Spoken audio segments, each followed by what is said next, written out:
Oh, salut à toi, jeune entrepreneur. Savais-tu que les 1% les plus riches du monde étaient 99 fois moins nombreux que le reste des gens, les pauvres? Alors est-ce que tu préfères faire pitié et quitter cette vidéo sans t'abonner et activer les notifications, ou est-ce que tu vas m'écouter jusqu'au bout et découvrir ma super astuce pour devenir millionnaire? Moi je pense que la question, elle est vite répondue. Bon, un peu de sérieux puisqu'on a une autre question à voir ensemble et celle-ci ne sera pas forcément si vite répondue. Le sachiez-tu? En 2020, la richesse des 500 plus grandes fortunes du monde a augmenté de 30% et ce, malgré la crise sanitaire. Et ça a d'ailleurs été la plus grande hausse de ces 8 dernières années pour ces grands fortunés. Les entreprises technologiques ont su tirer profit de la situation épidémique de 2020, la majorité de la population mondiale s'étant retrouvée confinée chez elle à une ou plusieurs reprises. Et, je vous le donne dans le mille, 7 des 10 plus grosses fortunes du monde ont un business dans la technologie. On y retrouve ainsi Mark Zuckerberg, le fondateur de Facebook, avec une fortune de 107 milliards de dollars,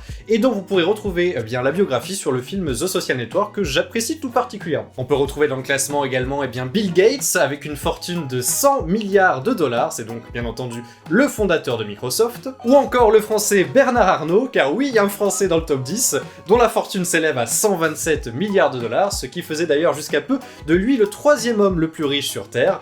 Il est d'ailleurs derrière les sociétés LVMH, donc c'est Louis Vuitton, Dior, Givenchy, bref, que des entreprises de luxe, donc on peut un petit peu comprendre sa richesse. Mais du coup, aujourd'hui, en 2021, qui est l'homme le plus riche du monde? Eh bien, ce n'est pas si simple de vous répondre, puisque cette place, elle est bataillée en ce moment même par deux grands hommes, Jeff Bezos et Elon Musk. Ainsi, et jusqu'il y a peu, l'homme le plus riche du monde était donc le fondateur d'Amazon, Jeff Bezos, avec une fortune estimée à 200 milliards de dollars. C'est un chiffre hallucinant. En possédant ainsi 10% de sa société Amazon, qu'il a fondée en 1994, on comprend aisément pourquoi est-ce qu'il était à la tête de notre classement. Il faut dire qu'Amazon a connu une croissance assez fulgurante, et pourtant, lorsque Jeff Bezos a pensé à fonder sa société, il y a de cela pas mal d'années, en 1994, c'était un pari assez risqué pour lui qui avait déjà un job un peu doré dans la finance à Wall Street. Il a pris le pari de tout laisser tomber et de créer sa société en sentant un petit peu l'essor d'Internet venir. C'était vraiment le tout début d'Internet. Et c'est ainsi qu'en 1995 est lancé Amazon, donc à l'époque dans des locaux particulièrement modestes. Amazon qui n'était d'ailleurs qu'une librairie en ligne, c'était un site internet qui ressemblait à ça. C'est vrai que c'était pas fameux visuellement, mais bon, encore une fois, c'était les débuts d'internet. Pour la petite anecdote d'ailleurs, Jeff Bezos avait fait installer dans les locaux un système d'alarme qui résonnait à chaque fois qu'une commande était passée sur son site internet, et il y a eu tellement de succès autour d'Amazon qu'en quelques semaines ils ont été obligés de désactiver l'alarme qui n'arrêtait pas de retentir. Ça ressemblait pourtant à une bonne idée, je me demandais si je devais pas faire pareil avec une sonnerie à chaque nouvel abonné sur la chaîne. Bref, à force de se diversifier dans les produits vendus, Amazon eut de plus en plus de succès et put ainsi s'introduire en bourse en 1997. Le site internet fut modifié petit à petit pour s'approcher progressivement du rendu que l'on connaît aujourd'hui. C'est sûr que c'est déjà un petit peu plus beau là ce qu'on voit. Et pour se représenter un petit peu la progression de la société depuis sa création, sachez qu'à ses débuts, les parents de Jeff Bezos ont investi 250 000 dollars dans la société Amazon, qui aujourd'hui, à la valeur actuelle de la société, vaudrait 30 milliards de dollars. Je pense qu'on peut dire merci papa-maman. Détrôner l'homme le plus riche du monde, dont la société emploie plus d'1 million de salariés et vendant pratiquement tout ce qu'il est possible d'acheter sur internet, semble donc totalement impossible. Et pourtant, un homme a réussi, volant pendant un court instant la place à Jeff Bezos, et cet homme, c'est donc Elon Musk. Et oui, le même Elon Musk dont nous avions parlé dans la vidéo sur le tourisme spatial. Mais oui, souvenez-vous, là, le mec qui arrêtait pas de faire exploser des fusées.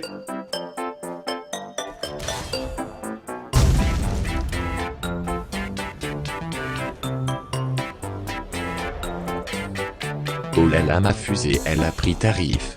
Et alors accrochez-vous, car la fortune d'Elon Musk c'est toute une histoire, et c'est pas limité à un seul projet. Il est notamment connu pour avoir créé la banque en ligne X.com, qui a par la suite fusionné avec PayPal que l'on connaît tous, et qui a été racheté par eBay pour 1,5 milliard de dollars. Il ne s'arrête pas là, et fonde en 2003 la société Tesla Motors, un constructeur automobile de véhicules électriques et autonomes. Et par autonome, il faut comprendre par là des voitures qui se conduisent toutes seules, c'est quand même assez cool. Et son dernier gros projet en date, la société SpaceX, a quant à lui permis d'envoyer 4 astronautes dans l'espace à travers la fusée Crew Dragon. Il ambitionne également dans les années à venir de démocratiser le tourisme spatial, ainsi que d'envoyer les premiers hommes sur Mars, rien que ça. Elon Musk est ainsi souvent comparé au Tony Stark des films et comics Marvel. Avec ses projets novateurs et farfelus, il n'a en effet rien à envier à l'homme derrière Iron Man. je suis Iron Man. Vendre des lance-flammes avec sa société Boring Company, envoyer une voiture dans l'espace avec une fusée, ou faire jouer aux jeux vidéo des singes uniquement avec la pensée, avec les implants Neuralink, sont quelques-uns des projets fous d'Elon Musk. Il mérite ainsi totalement son apparition dans le film Iron Man 2 avec un caméo de quelques secondes aux côtés de Tony Stark, poussant ainsi la comparaison à son paroxysme. Ainsi, au début de 2021, le succès en bourse de la société Tesla fait bondir la fortune d'Elon Musk, atteignant ainsi 189 milliards de dollars, 2 milliards de dollars de plus que la fortune de Jeff Bezos, qui est repassé donc deuxième fortune mondiale. Bon, l'action de Tesla ayant aujourd'hui un petit peu rechuté, il est maintenant retombé à la seconde place du classement. Voilà donc qui sont les deux hommes les plus riches du monde. Mais que font-ils avec autant d'argent? Vous vous en doutez, pour Elon ou Jeffrey, toute leur fortune ne repose pas sagement sur un compte bancaire, loin de là. Cette dernière repose en grande partie sur la valeur de leur entreprise, donc sous forme d'actions qu'ils possèdent, et qu'il leur faudrait revendre pour empocher ça sous la forme de dollars. Bon, rassurez-vous pour eux, ça ne les empêche pas de se faire quelques petits plaisirs avec leur fortune malgré tout. En 2020 par exemple, Jeff Bezos a fait l'acquisition non pas d'une, mais de 2 résidences d'une valeur totale de 250 millions de dollars. La première résidence, qui appartenait à un certain Jack Warner, derrière bien entendu la société Warner Bros qui produit tous les films qu'on connaît, eh bien c'est la résidence la plus chère qui existe à Los Angeles, donc il s'est clairement fait plaisir en l'achetant. 175 millions de dollars, c'est le prix de cette maison qui est bien entendu accompagnée avec une piscine, un terrain de tennis, un golf, il y a même une route qui traverse toute la résidence. Son second achat, un terrain de 50 hectares portant le doux nom de Colline Enchantée, avec une vue magnifique sur Los Angeles, vient ainsi s'ajouter à tous ces autres biens immobiliers qu'il possédait déjà. Et oui, puisqu'en plus de ses résidences, Bezos possédait déjà 2 magnifiques penthouses au cœur de New York, plusieurs maisons à Washington ou encore un immense ranch au Texas. Mais comment faire pour voyager dans toutes ces maisons, me direz-vous? Eh bien, en jet privé. 65 millions de dollars, c'est le prix du Gulfstream, l'avion privé de Jeff Bezos qui peut voyager à la vitesse de 1130 km/h. Et oui, le temps c'est de l'argent comme on dit. Quant à Elon Musk, qui possède lui aussi son propre jet privé, j'ai l'impression que tous les milliardaires en ont un, eh bien il peut être un petit peu jaloux, il n'arrive qu'à la cheville de Jeff Bezos, puisque son jet ne vaut que 62 millions de dollars, soit 3 millions de dollars de moins que le patron d'Amazon. Mais c'est pas grave, puisqu'il peut se consoler avec un autre véhicule qu'il aura cette fois-ci acheté à une vente aux enchères, une voiture un peu particulière, la Lotus Esprit, qui apparaît notamment dans les films James Bond, et qui est donc une voiture aquatique. C'est quand même la classe. Mais tout ce succès et cette fortune accumulée, elle a forcément un prix, et dans un interview donné au New York Times, Elon Musk expliquait ainsi faire parfois des semaines de 120 heures de travail.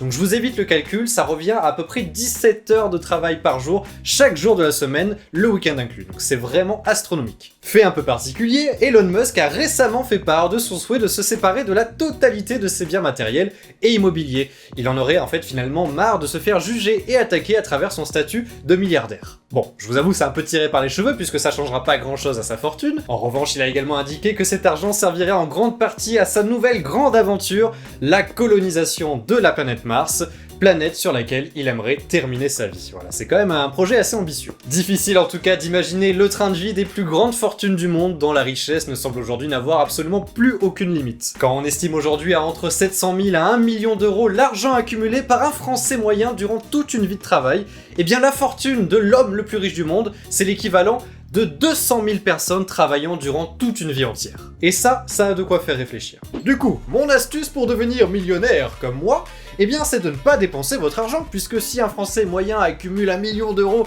jusqu'à la fin de sa vie, eh bien vous gardez votre argent, vous le dépensez pas, et vous serez forcément millionnaire.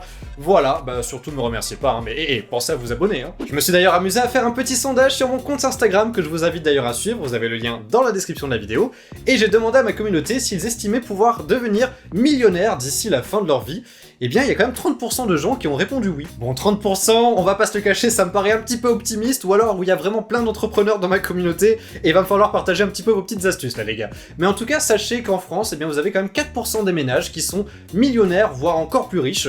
Donc c'est un chiffre qui est quand même assez élevé, je pensais pas qu'il y avait autant de gens, même si bien entendu, il y a encore plus de gens qui eux ne sont pas millionnaires, et c'est un petit peu le sujet d'ailleurs de cette vidéo, puisque j'avais envie de terminer cet épisode par une question un peu plus philosophique qu'économique pour le coup. Je voulais vous demander si vous estimiez que la fortune de ces grandes richesses mondiales, là, les quelques milliardaires dont on parlait, est-ce que pour vous c'est quelque chose de mérité, ou est-ce que vous avez l'impression que l'écart des fortunes entre les riches et les pauvres eh bien, est totalement aberrant, et qu'il faudrait y faire quelque chose? Dans ce cas-là, quoi? N'hésitez pas à vous exprimer un petit peu dans les commentaires. Et on termine par l'information bonus, hein, j'aime bien ce petit passage de la vidéo. Eh bien sachez que la plus grande somme d'argent gagnée à un jeu de hasard dans le monde s'élève à 1,6 milliard de dollars. Ce jackpot incroyable a été remporté en 2006 aux États-Unis à la loterie Mega Millions, et le gagnant n'avait qu'une chance sur 302 millions de trouver la bonne combinaison. Un sacré pactole donc, mais encore très loin de la richesse des plus grandes fortunes du monde. Allez, comme je suis sympa, je vous donne même la combinaison gagnante. Et bien voilà, c'est fini pour le Sachiez-vous de cette semaine. Je vous invite encore une fois à vous abonner et à activer les notifications pour être tenu au courant des prochaines vidéos qui arriveront. Je pense reprendre également assez rapidement les petites infos, c'est un peu comme des Le Sachiez-vous mais en plus petit, avec des sujets très variés et qui peuvent parfois être assez intrigants. Donc voilà, je me penche un petit peu pour bien reprendre le rythme sur cette chaîne. J'espère que la vidéo vous a plu, n'hésitez pas à laisser vos retours en commentaire, et à la prochaine. Ciao tout le monde.